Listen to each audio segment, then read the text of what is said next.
Buying a train ticket might seem like a simple task, but it's an essential part of planning a trip. Today, we're taking a look at how to purchase a train ticket step by step through a short, everyday conversation between a passenger and a ticketing agent. Imagine you've just entered a bustling train station. You're excited for an upcoming trip to New York City, and your first stop is the ticket counter. As you approach, you're greeted by a friendly ticketing agent, ready to help you with your journey. "Hi, I'd like a ticket to New York, please," you say, filled with anticipation for the adventure ahead.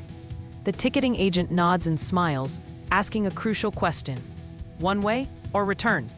You take a moment to consider, knowing you'll need to come back.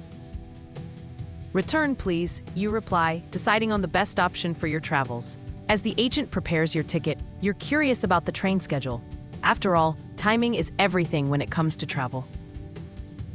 "What time is the next train?" you ask, eager to plan the rest of your day around your departure.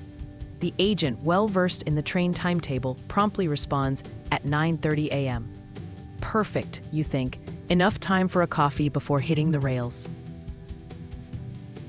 Now, it's time to choose your seat, an important decision for comfort and enjoyment. The agent inquires, "Do you want a window seat?" You're immediately sure of your answer. "Yes, please. I like to see the view." You envision yourself gazing out at the passing scenery, landscapes rolling by as you head towards your destination. And just like that, your ticket is ready, setting the stage for your upcoming journey. The entire process is smooth, quick, and efficient, making your day a little brighter. With your return ticket in hand and a window seat secured, all that's left is to pack your bags and prepare for a memorable trip. As you leave the counter, you can't help but feel a sense of excitement bubble up inside. With this simple conversation, you've taken the first step towards your adventure to New York City. Happy travels and enjoy the ride.